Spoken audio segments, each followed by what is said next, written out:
Et maintenant, je voudrais souhaiter la bienvenue au docteur Bober. Il est professeur en pédiatrie et il est aussi directeur du programme de dysplasie du squelette. Et il est donc membre du conseil consultatif de l'OIF et il se concentre sur la pédiatrie dans le domaine de la dysplasie du squelette.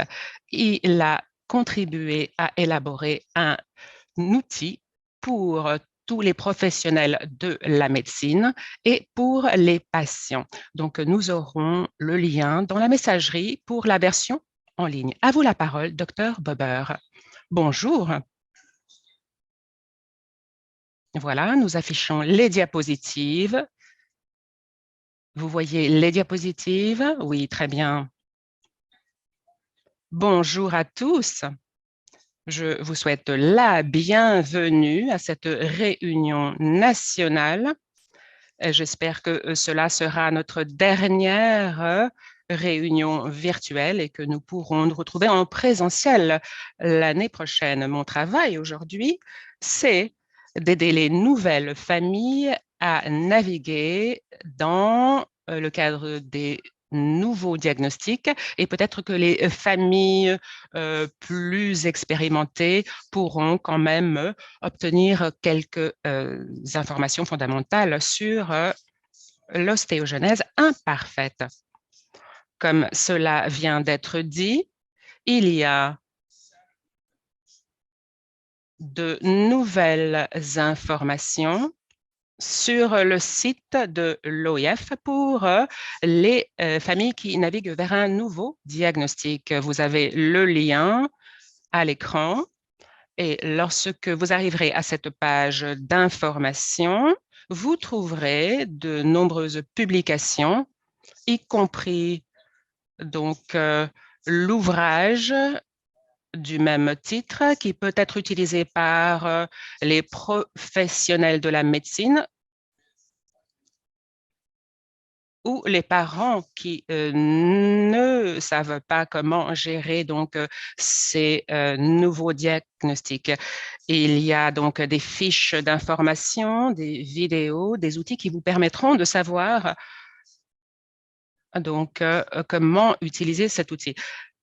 Et il y a un message important donc de Tracy Hart, qui est la directrice exécutive donc de la fondation et qui félicite les familles qui ont nouvellement accueilli un enfant affecté par l'OI.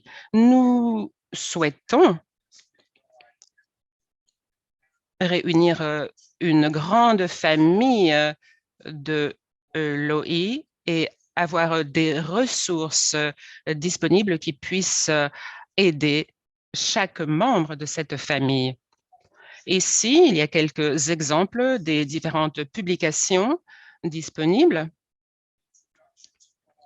Une introduction à l'OI pour les professions médicales, les personnes, les particuliers, les thérapeutes, les personnels infirmiers, enfin toutes les personnes qui s'impliquent dans les soins prodigués aux nouveau-nés affectés par l'OI. Donc, tout cela est utile dans le processus d'apprentissage. Cela dit, ce que je voudrais faire ce matin, c'est vous donner un point de vue historique de l'OI, l'historique de la nomenclature et surtout pour les familles qui nous rejoignent, de savoir qu'il y a une vingtaine de types d'OI, cela peut prêter à confusion. Donc, il est important de savoir comment nous sommes arrivés au nom ostéogenèse imparfaite vers tous les types. Donc, nous allons parler de la base moléculaire, nous allons parler de la façon de lire les rapports médicaux, génétiques de votre enfant. Nous parlerons donc de l'hérédité, des nouvelles formes de l'OI et de la perspective clinique. Donc, notre histoire commence il y a environ 200 ans, en 1788, avec un chirurgien suédois du nom de Ekman, docteur Ekman. Il a décrit une famille de 4 générations donc, qui souffrait de fragilité osseuse et il appelait cette famille ostéomalacia congenita. En 1833, le docteur Lobstein a rédigé un document sur 3 enfants provenant d'une seule famille qui avait donc une fragilité osseuse. Et pardonnez-moi donc, l'interprète français va peut-être pouvoir dire ce mot, moi je ne le peux pas. Il l'a décrit en 1849. C'est la première fois qu'on a entendu le mot ostéogenèse imparfaite. Et cela est provenu du docteur Wilhelm Vrolik. Dans son ouvrage donc d'anatomie, il a fait une grande place à des illustrations de nourrissons souffrant de diverses pathologies. Vous voyez donc les fontanelles, les déformations du squelette des 2 tibias. Et donc, il a créé ce nom d'ostéogenèse imparfaite. Mais le plus vieil exemple d'ostéogenèse imparfaite que l'on connaisse remonte à plusieurs milliers d'années. Donc, on a découvert un squelette momifié de la 27e dynastie et l'on voit des parties de ce squelette donc avec des fémurs, des tibias déformés et donc le crâne élargi. Donc, cette maladie remonte à des temps immémoriaux. Et donc, au début du XXe siècle, le docteur Loser a reconnu que l'ostéopsatyrose idiopathique et l'ostéogenèse imparfaite étaient le même trouble. C'était les manifestations du même trouble et donc on parlait du même type d'individu. Et c'est la première fois qu'une classification a été établie. Donc, il a été dit que certaines fractures pouvaient être périnatales ou congénitales ou des fractures pouvaient survenir plus tard dans la vie. Et donc, cela s'est intitulé tarda. Tarda en latin, c'est-à-dire tardif. Donc, cette appellation n'a pas duré très longtemps. En 1941, un chercheur danois a reconnu qu'il y avait certaines fractures qui survenaient au cours de la première année et d'autres au-delà de la première année. Et cela créait donc un lien de cause à effet vers la sévérité de l'affection. Et donc, plus tard, il y a eu une sous-classification du type tarda en gravis et levis en fonction du moment de la survenue de la fracture. Donc, en 1949, nous avons 3 types et 30 ans s'écoulent et le docteur David Silence intervient. Donc, le critère Silence est celui qui constitue la fondation, le fondement de la classification utilisée aujourd'hui. Le docteur Silence est un généticien australien et il pratique toujours, à ma connaissance, même s'il pense prendre sa retraite. Donc, il a été formé à Los Angeles par donc un médecin très connu dans la dysplasie, le docteur David Rimond. Et plus tard, donc, en Australie, il a publié un ouvrage sur l'hétérogénéité de l'ostéogenèse imparfaite. Il a donc résumé plusieurs types d'ostéogenèse imparfaite qu'il a donc détecté dans sa clinique et il a donc classé 4 syndromes distincts. Donc, le plus gros groupe de patients donc a une hérédité autosomique dominante. Les enfants ayant la forme la plus sévère d'OI en 1979 et à d'autres moments, quand il faisait ses observations, il n'y avait aucun traitement. Il n'y avait pas les outils et les appareils que nous avons aujourd'hui dans les services de soins intensifs pour les nouveau-nés. Il n'y avait pas des appareils de respiration, il n'y avait pas les appareils sophistiqués de prise en charge médicale comme il y a aujourd'hui.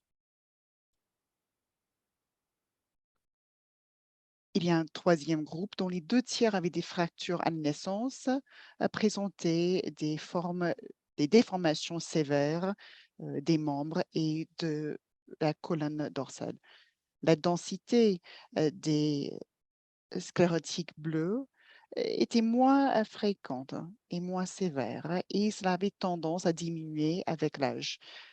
C'était des fractures spontanées et ponctuelles et on pensait qu'il s'agissait d'une transition ou bien autosomique ou bien dominante ou récessive. Et puis pour le quatrième groupe, c'était des personnes qui étaient un peu entre les deux, entre le premier et le troisième groupe.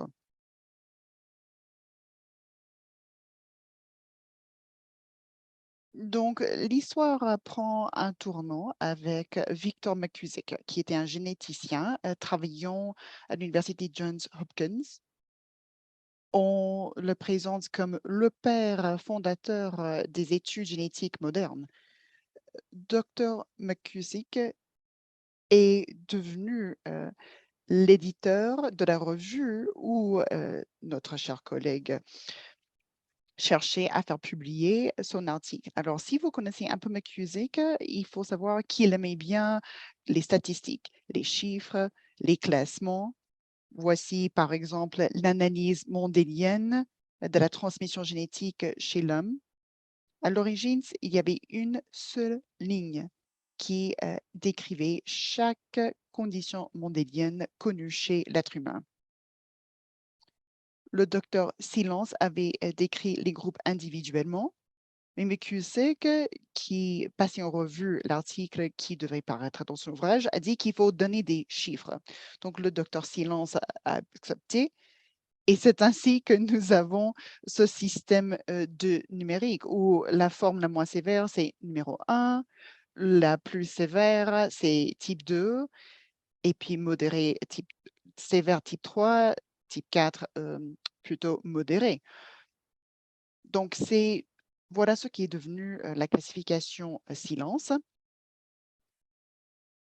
Beaucoup de personnes se demandent pourquoi la numérotation prend cet ordre. Ça, c'était un peu lié aux impératifs du docteur McKusick. Mais ce qu'il faut comprendre, c'est que c'est progressif. On part d'une extrême à l'autre. Et cela décrit un continuum. C'est un spectre de gravité. Et souvent, en réalité, il peut être difficile de savoir si une personne présente une forme clinique ou plutôt une maladie de type 4 ou type 1 par rapport au type 4. Il n'y a pas forcément besoin d'avoir une désignation nette. Ce sont des zones de gris. Il y a souvent des chevauchements entre les différents types. Donc, changeons un peu de cap parce que nous sommes arrivés à l'ère moderne de la classification de la maladie. Donc, changeons un peu de sujet pour parler de ce qui se passe au niveau des molécules. vous savez peut-être que nous avons environ 3,1 milliards de paires de bases d'ADN. Et ces paires de bases se trouvent dans cette hélice double et s'organisent en gènes. Combien de gènes? Entre 19 500 et 20 000 gènes bien décrits qui sont organisés en structure chromosomale. Donc, il y a une hiérarchie moléculaire.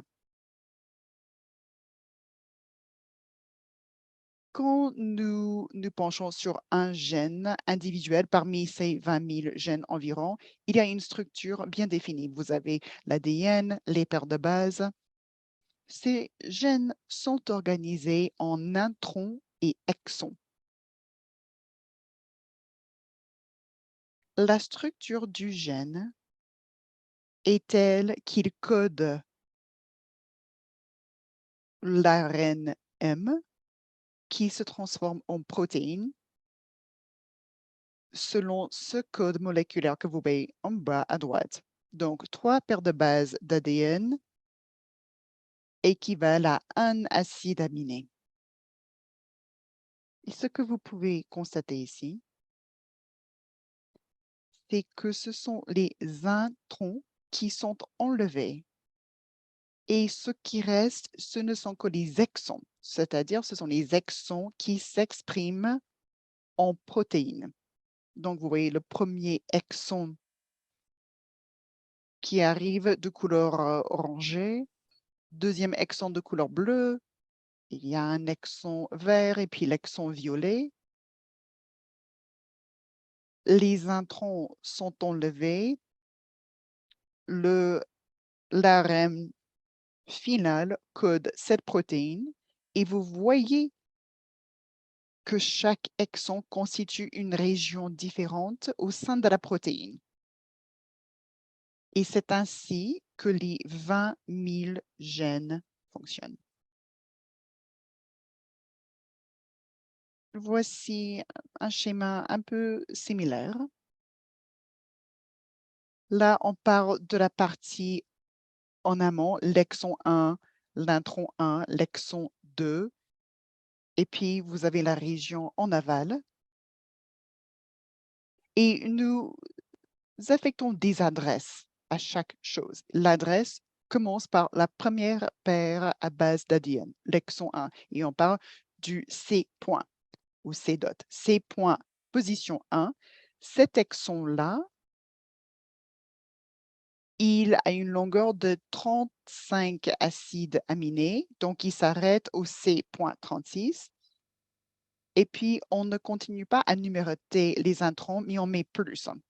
Et puis, quand on arrive à la fin, on met moins au lieu de plus. Donc là, ça va jusqu'à 72.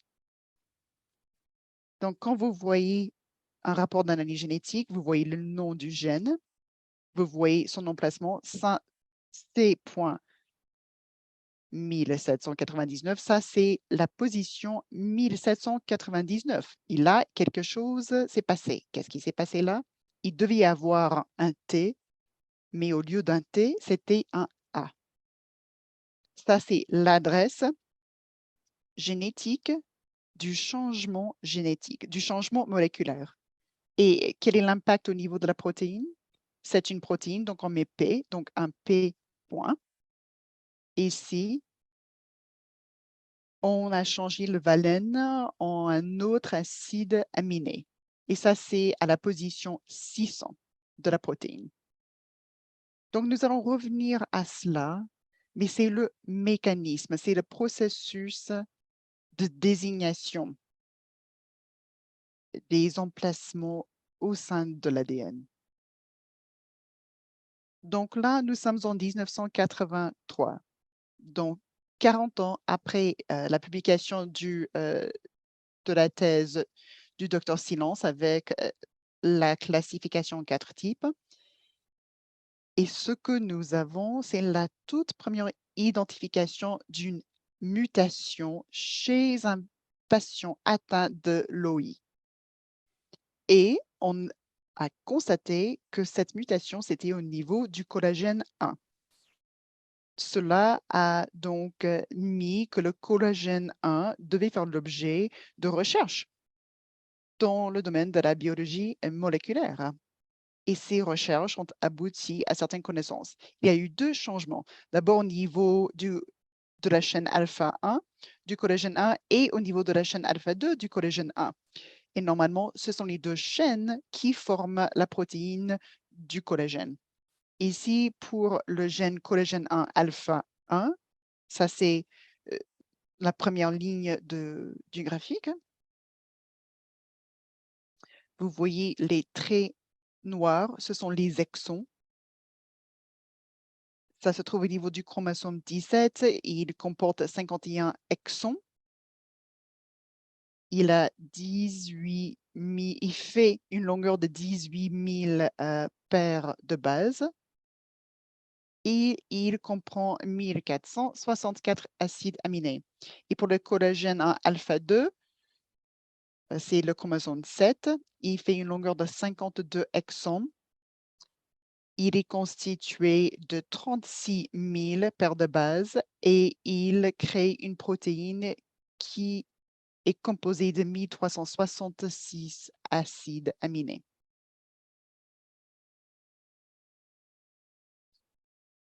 Regardons la structure primaire de la protéine collagène 1. Chaque troisième position, c'est un acide aminé glycine. Pourquoi est-ce que c'est important? Parce que glycine, c'est l'acide aminé le plus petit, ce qui fait qu'il peut facilement se tordre sur lui-même. Le plus souvent, la première position, c'est une proline et la deuxième position après la proline, c'est une hydroxyproline. Donc, vous voyez, les X, Y, ce sont les acides aminés et les points noirs, c'est la glycine dans notre image. Qu'est-ce qui se passe? Normalement, vous avez deux chaînes alpha 1 et une chaîne alpha 2 qui se tordent les uns sur les autres en spirale pour former une triple hélice. Et vous avez une longue tresse qui devient une partie critique de la structure osseuse. Maintenant, nous savons que les mutations au niveau des deux chaînes alpha 1 et alpha 2 du collagène 1 provoquent l'ostéoporose imparfaite ou l'OI. Ces deux mutations sont de transmission autosomique dominante. Et nous savons également que si on se réfère à la classification du docteur Silence, s'il y a des mutations dans les cols 1 à 1 et cols 1 à 2, on les trouve dans les 4 types. Et après ce constat, nous avons changé un peu nos orientations de recherche. Avant, on pensait que les deux formes seraient provoquées par des mutations différentes, mais nous avons commencé à réfléchir autrement. On a commencé à se dire que, d'accord, si l'OI, c'est toujours une mutation au niveau du col 1 à 1, c'est plutôt l'emplacement de la mutation qui va dicter quel type d'OI il s'agit. Et ça, c'était l'hypothèse de base pour les travaux menés. Ça, c'est un article publié par Dr. Byers, qui fait partie de la fondation de l'ostéoporose imparfaite. Et là, on fait une description de chaque type en fonction des mutations afférentes à ces différents types. Je voulais juste vous présenter cela rapidement parce que c'est utile de le savoir. Donc, en général, les généticiens aiment pouvoir retracer l'hérédité, donc l'arbre génétique familial. Vous avez l'homme, la femme, le sexe indéterminé. Vous avez donc les différentes formes. On dirige une flèche vers la personne qui doit donc obtenir des soins médicaux. Et en bleu ciel, nous avons donc les troubles qui ont été décrits. Donc, vous avez donc l'autosomique dominant. C'est le phénotype qui apparaît à chaque génération chez chaque personne qui a un parent touché. Donc, pour les enfants, donc, le risque est de 50%. Donc, c'est un trait héréditaire à 50%. Et vous voyez un père et l'un des fils et l'une des filles, par exemple, sera affecté par ce trouble. En ce qui concerne le trait récessif, nous voyons donc peu de membres de la fratrie, 1 sur 4 peuvent être touchés et il y a un risque accru si les parents ont le même profil génétique, surtout s'ils proviennent de la même ville, du même village, ou s'il y a une certaine consanguinité. Donc, c'est ce que l'on voit ici. Vous avez des cousins qui donc ont eu un enfant et c'est ce qui se passe. Bien, nous passons maintenant à autre chose.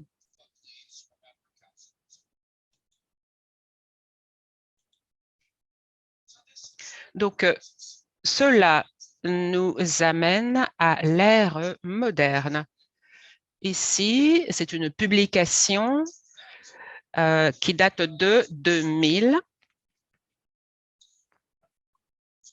Donc, il s'agit de médecins donc, de Montréal, le docteur Glorieux et le docteur Rauch. Donc, il s'agit d'une étude de 7 patients provenant de 7 familles. Le type d'OI était modéré, mais il y avait donc des observations de leur squelette qui ont démontré donc une densité et 4 sur 7 de ces individus ont développé donc un cal hyperplastique. Donc, les fractures ne guérissaient pas à la vitesse nécessaire et donc les symptômes étaient plus graves que dans d'autres types d'OI. Peu après, le docteur Glorieux et son groupe ont décrit une famille supplémentaire, donc avec un phénotype modéré, où il semblait y avoir donc des traits récessifs. Et ils se sont concentrés sur les biopsies osseuses en 2002. Donc, nous sommes passés de 4 types au cours de 20 ans. Nous sommes passés de 4 types à tout d'un coup, au début des années 2000, nous avons le type 5, le type 6 et maintenant nous avons le type 7 qui arrive. 8 patients d'une famille en 2002, encore une fois. Donc, nous en sommes maintenant au type 7. Donc, tout cela se déroule et il y a une certaine controverse dans la communauté où beaucoup d'entre nous donc, ont utilisé les critères du docteur Silence. Nous avons réfléchi en termes cliniques et maintenant, on voit qu'il y a différents gènes et chaque fois, ça devient un type différent. Donc, ici, vous avez un pédigré. Vous avez donc des traits récessifs d'une communauté autochtone au Québec. Donc, ce type 7 a été décrit. Donc, cela correspond quasiment à l'identique au pédigré donc, de la publication du docteur Silence en 1979. Ici, vous avez donc des faits qui peuvent être interprétés de façon différente. Et il y a donc une division en ce qui concerne la survenance de l'OI. Nous passons maintenant à 2006. Il y a maintenant un autre gène qui est découvert, le CRTAP. Et peu après, il a été reconnu que ces trois gènes, LPRE1, CRTAP et PPIB, ensemble, forment une protéine, un complexe de protéines. Et ce complexe s'accroche à l'hydroxyproline à un endroit très précis. Donc, la position 986 sur cette protéine de collagène. Et voici le troisième gène en 2007, 2009. Et maintenant, tout d'un coup, nous avons les types 1 à 4 qui ont toujours été considérés comme des types cliniques, réservés en quelque sorte pour les mutations du collagène alpha 1 et alpha 2. Donc, il y a le cal hyperplastique qui a été identifié comme étant causé par le IFITM5 et il y a cette sixième famille et ces trois gènes supplémentaires qui travaillent sur la même protéine exactement, mais chacun a son propre type, le 7, le 8 et le 9. Donc, nous continuons et maintenant, il y a le type 10, le type 11, 12. Et quand j'ai créé cette diapositive, il y avait 15 types. Nous en sommes maintenant à presque 20. Donc, ce qui est remarquable sur cette classification, c'est que les nouvelles formes d'OI ne sont plus définies selon la sévérité clinique, mais selon la base moléculaire. Donc, est-ce que nous souhaitons classifier l'OI cliniquement ou est-ce que nous souhaitons classifier l'OI sur une base moléculaire? Et donc, une forte polémique s'est déclenchée il y a quelques années. Au cours des dernières années, donc, des auteurs ont proposé une classification élargie de la classification silence. Cependant, la classification d'origine incluait toujours les formes récessives. Une proposition a été émise pour avoir une classification simplifiée en découplant la classification silence de la causalité. Donc, sur ce, prenons un peu de café et passons à la séance suivante, à la section suivante. Donc, avec tout ce contexte historique, posons une question quasiment rhétorique. Qu'est-ce que l'OI? Donc, c'est difficile à croire, mais il n'y a pas de définition uniforme reconnue de l'OI. Mais voici celle qui, je pense, convient. C'est un trouble génétique qui cause de la fragilité osseuse qui va donc de la mort intra-utérus, cause de multiples fractures, de l'ostéoporose et des manifestations extrasquelettiques. Donc ici, vous voyez donc une radiographie de personnes affectées de l'OI. Ici, vous avez donc des signes qui sont quasiment non distinctifs. Ici, vous voyez un début de scoliose et puis donc un fémur arqué, une taille plus petite. Et ici, honnêtement, je ne sais pas vraiment ce que c'est, de quoi il s'agit. Il y a donc une taille plus petite, une scoliose. Vous voyez des tiges. Vous voyez une taille extrêmement petite, une scoliose extrême, une forte déformation. Toutes ces personnes ont une OI. Donc, quand on fait une analyse clinique, il peut être très difficile de savoir où se trouve donc cette personne sur le spectre de l'OI. Donc, la sévérité est un continuum basé sur la propension à subir des fractures. La classification, c'est utile pour les familles car cela vous aide à comprendre quel est le pronostic. Donc, quand vous voyez la situation d'une personne qui a donc une situation similaire à celle de votre enfant, si vous fondez votre famille, vous allez déterminer si vous souhaitez un autre enfant et vous pouvez donc guider le traitement de votre enfant. Mais un diagnostic moléculaire n'est pas nécessaire pour démarrer un traitement.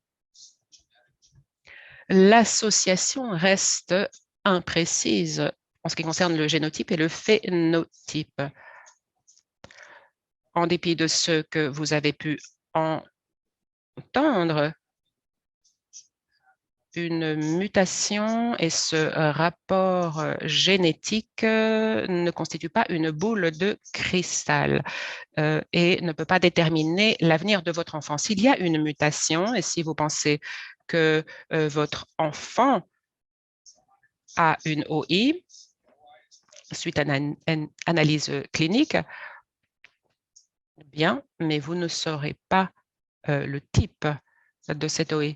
Nous avons parler de la fragilité osseuse, de la petite taille. Quels sont les aspects non liés au squelette? Eh bien, la dentition peut être touchée, donc c'est la dentinogénèse parfaite. Il peut y avoir une laxité ligamenteuse, de la sclérotique bleue, parfois il peut y avoir un glaucome qui se manifeste chez les personnes plus âgées. Il peut y avoir des hernies, des ecchymoses, une perte auditive et des troubles cardiovasculaires. Et si nous avons des radiographies qui montrent donc le spectre de ce qui peut être observé, ici, vous voyez un crâne que vous connaissez peut-être. Ce sont donc des îles d'eau, donc ce sont les os vermiens. Ce ne sont pas des fractures que l'on voit. Elles n'ont pas de signification fonctionnelle, mais peuvent être utilisées pour établir un diagnostic.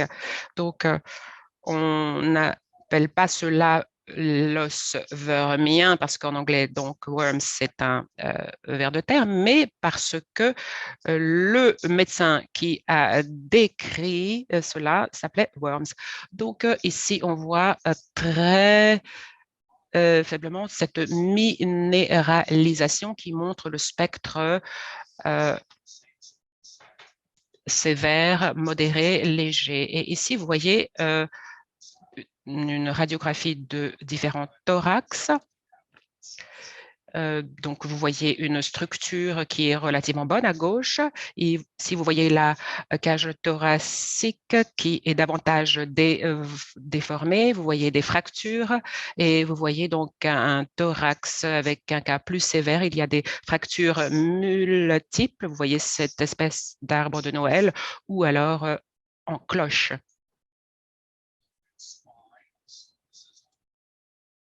Ici, on s'intéresse à la moelle épinière. Ici, il y a un petit effet d'aplatissement, mais dans l'ensemble, c'est assez bon. Mais là, dans une version modérée d'OI, vous voyez un vrai aplatissement et des fractures franches, et puis des fractures au niveau du dos, ainsi que l'ostéoporose, assez prononcée. Ici, le spectre d'un fémur, un fémur relativement normal, un peu d'ostéoporose avec un peu de courbature au niveau de l'os. Au fur et à mesure que les membres sont plus touchés, l'os se raccourcit. Et vous voyez qu'ici, l'os est large aux extrémités et fin au milieu. Mais là, vous avez quelque chose de plus uniforme. Et puis, nous avons l'effet accordéon pour la version la plus sévère, comme si l'os s'effondrait sur lui-même. Pour revenir au docteur Silence, c'est encore un pionnier et un leader pour beaucoup d'entre nous. En 2014, donc ce n'est pas il y a très longtemps, il a, il a procédé à une refonte de sa classification et de la nomenclature en fonction des polémiques autour de la classification initiale. Il nous a fait regarder l'ouïe aux différents stades de diagnostic, parce qu'en 1979, il n'y avait pas d'échographie qui se faisait pendant la grossesse. Donc, il a dit, qu'est-ce qu'on peut voir pendant l'échographie de 20 semaines? Pour le type 1 d'ostéoporose imparfaite, on ne voit pas grand-chose à 20 semaines. Mais de temps à autre, on peut constater des fractures dans les os longs. Dans les formes les plus modérées, on voit rarement des fractures des os longs ou des arquements des os longs, mais on peut en voir pendant le dernier trimestre. Pour le type 3, à 20 semaines, on peut constater un raccourcissement des os longs. Au niveau du fœtus, on peut voir des fractures, des arquements et également des os longs. Les côtes peuvent être plus fines, avec ou sans fracture discontinue. Pour les formes les plus sévères de l'OI, l'échographie fait preuve d'un raccourcissement des os longs. On constate des fractures avec une déformation, c'est-à-dire il n'y a pas de partie plus fine au milieu des os longs. Et puis, nous voyons également ce tassement de l'os qui fait l'effet accordéon que je vous ai montré sur la diapo précédente. Quelle est la différence entre ces types? Il est extrêmement difficile de faire la distinction sur une échographie de 20 semaines. Cependant, je sais que cela se fait tout le temps parce que les familles nous appellent après l'échographie de 20 semaines et si on a décrit certains de ces aspects, les familles nous disent que l'enfant est touché par une forme létale de l'ouïe, comme la famille de cette fille qui fait 18 mois dans la photo. Elle est née sans une forme létale de l'ostéoporose imparfaite. On peut parler des taux de fracture et des douleurs. Pour l'OI type 1, on parle essentiellement une fracture par an, une absence presque totale de douleur au niveau des os et on peut aller à l'école régulièrement. Pour les formes plus modérées, il s'agit de plus d'une fracture par an. Et il y a une gamme assez étendue, mais en moyenne, je pense qu'on peut parler de 3 fractures par an. Peut-être qu'on va rater une semaine d'école en raison de la fatigue ou de la douleur. Mais pour les formes sévères de l'OI, on subit plus de 3 fractures par an. Il y a une douleur chronique, ce qui est soigné souvent par les bisphosphonates. Et la scolarisation est entravée par la fatigue ou les fractures ou la douleur. Voilà ce que le docteur Silence a proposé comme révision de sa classification. Il y a le type 1, le type 2, le type 3. Mais au lieu de créer des types différents pour chaque gène concerné. Il a apporté une description moléculaire. Donc, le type 1 ne concerne que le collagène 1. Le type 2, la forme périnatale létale, peut impliquer le collagène 1, le CRTAP, le LEPR1, le PPIB. Et voici les multiples gènes et de tendances de transmission génétique qui peuvent sous-tendre le type 3. Voici les descriptions pour le type 4 et voilà le type 5. Est-ce que cette personne est atteinte du type 8 ou du type 4 provoqué par les mutations au niveau du LEPR1? Parce que ces deux types expriment plus ou moins la même chose. On nous dit de quel gène il s'agit, mais c'est seulement lorsqu'on dit que c'est le type 4 provoqué par le LEPR1 qu'on peut avoir une idée de la présentation clinique et quelle serait une prise en charge efficace de ce patient. Donc, encore une fois, je vais changer un peu de sujet pour parler des tests génétiques. Vous pouvez prendre un échantillon de l'ADN à partir de toutes sortes de tissus différents, le sang, la salive, les cellules de la peau, les amniocytes, ce sont les cellules qui sont rejetées par un fœtus. L'ADN est extraite et amplifié. Par la suite, on obtient le séquençage et on restitue tout cela dans un rapport. Voici un rapport d'analyse génétique associé à un patient dans notre clinique. Voici le nom du gène, c'est le collagène 1, alpha 2, avec un problème au niveau de l'exon 29. Et où a lieu cette mutation? Le C point nous donne l'adresse génétique. Donc, c'est à la position 1711. Il devait y avoir un G qui est devenu A. Ce changement au niveau de l'ADN a fait que ce n'était pas une glycine, et c'était plutôt une arginine à cette position 571. Rappelez-vous que la glycine, c'était l'acide aminé le plus petit qui a tendance à se tordre sur elle-même. Donc, cette mutation a quoi comme signification? La chaîne alpha-2 de cette personne ne peut pas s'entremêler pour former la tresse normale.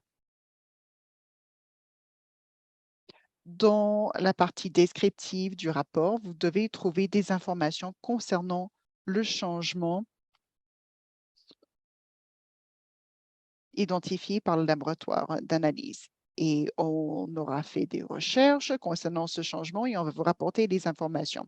Donc, cette mutation a déjà été rapportée par le passé et c'est une variante de pathogène associée à l'OI. Ici, le rapport est bien écrit parce qu'on dit que c'est lié à l'OI. Parfois, le rapport va dire nous avons déjà décrit un tel changement comme provoquant, par exemple, disons, une forme d'OI sévère. Cela ne signifie pas que votre enfant sera atteint d'une forme sévère de l'OI. Cela signifie qu'une fois quelqu'un écrit dans un ouvrage publié que cette mutation dans une famille observée était atteinte d'une forme sévère de l'OI. Mais cela ne signifie en rien que votre enfant ou que la personne ayant fait l'objet de cette analyse va avoir l'OI sévère. Voici un autre rapport rédigé un peu de la même manière. Collagène 1, alpha 2, voici les informations C point et P point. Et ici, ce qui est dit, c'est que, à notre connaissance, on n'a pas rapporté telle ou telle information. Ça, c'est quelque chose d'assez courant. Je vous ai dit que ces gènes sont vastes avec des milliers de paires de bases. En dehors d'une même famille, il est très, très rare qu'une personne atteinte de l'OI présente une même mutation. Donc, il n'est pas du tout inhabituel de vous trouver devant une personne ayant une mutation que l'on n'a jamais décrite par le passé. Ce que j'essaie de vous faire comprendre, c'est que cela n'a pas de sens. Même si on a déjà décrit ce type par le passé, on ne peut pas faire une prédiction, une prévision concernant l'avenir de votre enfant. C'est la présentation clinique. Comment savoir quelle est la forme clinique de votre enfant? C'est en étudiant votre enfant et non pas la mutation, qu'elle soit connue ou non.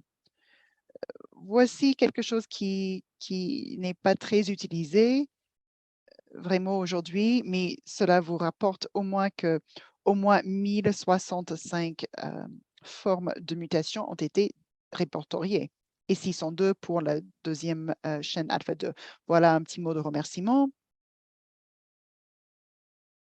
Aussi, si ça vous intéresse, je vous réfère au réseau des maladies rares avec un répertoire des personnes atteintes de l'OI qui fait des études activement et un grand merci à toute notre équipe, le Dr. Cruz et le Dr. Franzone qui écoutent aujourd'hui, mais Tina Madrill et Mary-Ellen Brittle aussi. Je vous remercie et maintenant je vais rester un peu de temps avec vous pour répondre à vos questions. Je vais faire ce qui convient de faire. Merci beaucoup, Dr. Bobert. Et il y a quelques questions qui ont été envoyées par avance, mais si vous avez d'autres questions à poser au Dr. Bober, vous pouvez les saisir dans la discussion, dans la messagerie, et nous allons y répondre. Pour commencer, il y a eu plusieurs questions concernant les formes extrêmement rares de l'OI, y compris le type 14. Est-ce qu'il y a de nouvelles pistes de recherche concernant les formes les plus rares? Et je pense que notamment, on voudrait savoir quelles sont les étapes à suivre si on a une forme rare d'OI et il n'y a pas de prestataire de soins à proximité. Si on n'est pas près de votre clinique, par exemple, quelles sont vos idées là-dessus? Il y a quelque chose que j'ai essayé de communiquer à notre auditoire. À ce stade, il n'y a pas vraiment de différence au niveau de prise en charge en fonction du dépistage moléculaire. Dans votre famille, vous pouvez avoir une mutation extrêmement rare ou un gène très rare ou une mutation plus courante. L'enfant que nous voyons sera soigné en passant par les mêmes modalités de traitement. Docteur Franzone va mettre un plâtre de la même manière. Nous allons aborder l'enfant avec les mêmes compléments nutritifs. Nous allons veiller à une bonne teneur en calcium. Nous voulons que l'enfant se déplace. Nous voulons que l'enfant consulte un ergothérapeute, un kinésithérapeute selon l'âge. Pour certains enfants, ces enfants pourraient peut-être être éligibles à une cure au bisphosphonate. Donc, nous allons prendre soin de l'enfant en fonction de ce que l'enfant présente en clinique. On ne va pas vraiment se baser sur les résultats du test génétique. Ce ne sera pas notre plan directeur parce que nous savons que ce test génétique ne nous dit pas l'avenir de l'enfant et ne nous dit pas comment nous devons gérer l'enfant non plus. Peut-être plus tard, il va y avoir davantage d'informations. Peut-être que plus tard, nous saurons que telle ou telle personne va bénéficier plus de tel traitement et pas de l'autre, mais nous n'avons pas ces connaissances aujourd'hui. Donc, je pense que c'est très difficile. Donc, quand on se spécialise dans les maladies rares, quand vous avez un enfant frappé d'une maladie rare, il est tout à fait utile de consulter un spécialiste expérimenté. La plupart des gens, comme moi, contactent des médecins dans leur localité Donc, il ne faudrait pas devoir voyager sur de longues distances pour consulter un médecin, mais il faut trouver près de chez vous un expert en qui vous avez confiance et trouver une équipe qui pourra vous guider. Et il y a donc un nombre considérable de spécialistes, experts en OI qui pourront vous guider. Donc, à la Fondation OI, nous pouvons vous guider. Vous souhaitez peut-être être en contact avec l'un de nos experts, nous pouvons vous mettre en contact et donc nous pourrons vous donner les coordonnées de ces personnes. Autre question qui est posée. Si mon enfant a une OI, quelle est la probabilité que son enfant ait aussi donc une forme d'OI dominante ou récessive? Est-ce que l'on peut d'une manière générale déterminer cela? Non, pour répondre précisément à cette question, il faudrait faire un test génétique. Il y a plusieurs choses. Si le collagène, pardon, si la mutation est dans le collagène alpha 1 ou alpha 2, alors il faudrait se demander si le père ou la mère ont une OI. Donc, il y a une situation où le père ou la mère n'ont pas l'OI dans leur squelette, mais dans leur gonade. Donc, si ça se trouve dans les tissus de gonade, alors on peut donc déterminer l'existence de cette chaîne. Donc, un nouveau trait dominant donc peut provenir de cette mosaïque de gonade. Et donc, votre conseiller peut vous en parler de façon plus détaillée. Donc, en ce qui concerne le trait récessif, il est présent 1 fois sur 4. Donc, passons aux possibilités de traitement. Les possibilités de traitement diffèrent en fonction du gène qui est touché.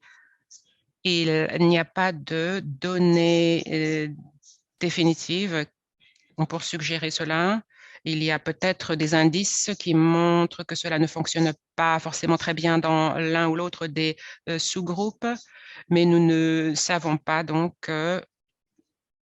quel est le médicament de choix dans le domaine pédiatrique. Est-ce qu'on peut donc bénéficier d'une faible dose de ce médicament? C'est délicat, car il faudrait connaître l'âge du médicament, pardon, de l'enfant ou l'âge de la personne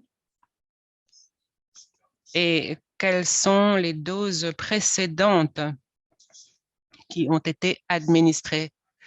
Quand c'est une OI sévère, nous aimons utiliser le protocole du docteur Glorieux qui a été publié en 1988 et c'est une dose standard. Au fil du temps, la plupart du temps, donc, au bout de 3, 4, 5 ans de dose standard, on baisse la dose de biphosphonate. Donc, l'enfant va continuer à être traité jusqu'à la fin de sa croissance linéaire. Donc, cela dépend du moment où l'enfant donc reçoit une dose standard, mais une faible dose peut avoir un avantage, présenter un avantage pour une personne ayant une OI sévère. Le docteur Glorieux est avec nous aujourd'hui et il réitère ce que vous dites. Il faut mieux se concentrer sur la sévérité clinique plutôt que sur un nombre spécifique. Bonjour au docteur Glorieux. Nous changeons de sujet. Nous passons à la gestion générale. Donc, est-ce qu'il y a des conseils à prodiguer en ce qui concerne, par exemple, la façon de changer les couches d'un enfant pour minimiser les fractures? Donc, en ce qui concerne les nourrissons, les bébés, je voudrais vous diriger vers les brochures, les publications que j'ai présentées au tout début de mon exposé. Donc, l'idée fondamentale sur la gestion donc d'un enfant ayant une fragilité osseuse, c'est qu'il ne faut pas exposer le squelette à des forces sur une petite zone. Donc, par exemple, il ne faut pas utiliser donc d'épingle à nourrice. Donc, ou bien il ne faut pas donc saisir l'enfant par ses membres comme on le ferait pour un enfant qui n'a pas d'OI. Donc, il faut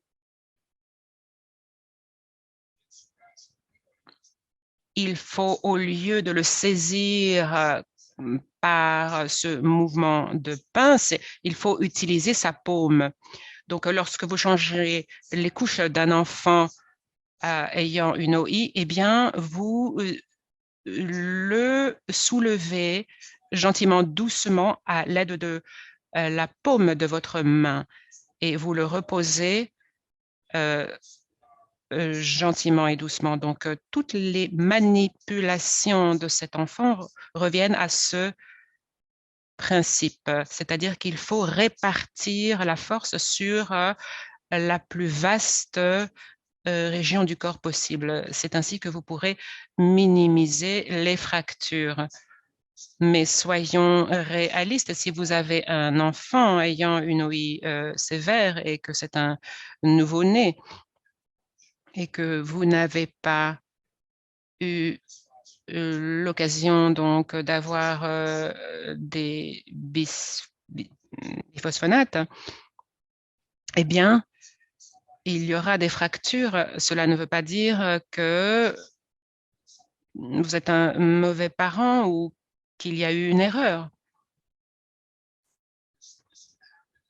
Cela peut se produire. Ce que nous ne voulons pas voir, ce sont des fractures qui interfèrent avec le lien établi avec l'enfant.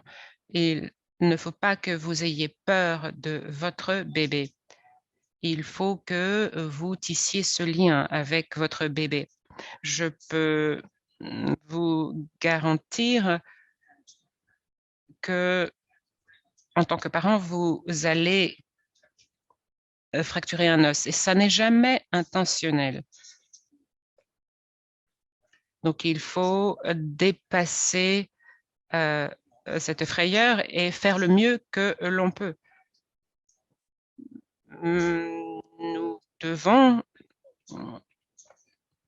faire certains gestes, nous devons faire des gestes médicaux tels que des injections ou autres, eh bien, il y aura des fractures. Donc, établissez ce lien avec votre enfant. Nous pouvons traiter les fractures,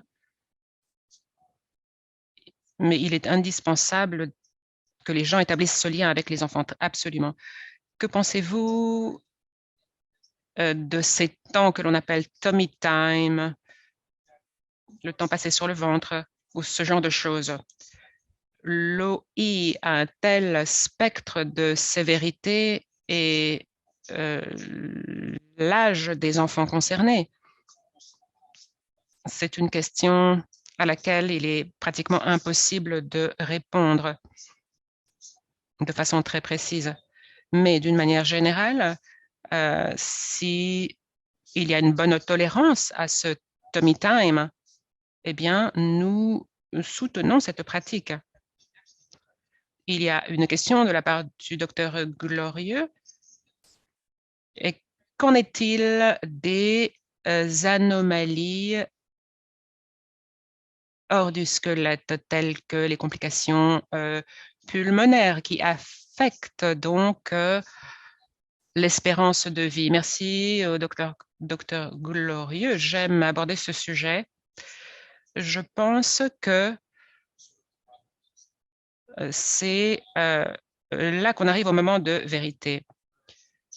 Nous parlons de la naissance d'enfants ayant une OI sévère. Peut-être qu'en 1975, ils auraient été classés dans la catégorie létale périnatale, mais aujourd'hui, on dit que c'est une OI sévère. Les fractures, en fait, ce n'est même pas cela que nous répertorions uniquement. Nous souhaitons savoir comment l'enfant respire. C'est une conversation qu'il faut mener avec les parents avant la naissance. Il faut savoir ce qu'ils souhaitent pour leur enfant, quelles sont les interventions médicales disponibles aujourd'hui. Lorsque donc il y a des troubles respiratoires qui ne proviennent pas forcément des poumons, mais de la cage thoracique, des fractures de la cage thoracique et de la croissance des os de la cage thoracique. Et bien, dans ce cas, une intervention minime serait donc un flux d'oxygène administré. Il y a différents types d'outils pour fournir de l'oxygène, pas forcément de l'oxygène, mais un flux d'air pour déplacer l'air. Donc, il peut s'agir de canules nasales, il peut y avoir un masque nasal ou un masque sur le visage à mesure que l'on monte en échelle. Certains des enfants ayant les cas les plus graves, les plus sévères, peuvent devoir recevoir donc un tube pour aider à la respiration. Il peut être nécessaire d'intuber.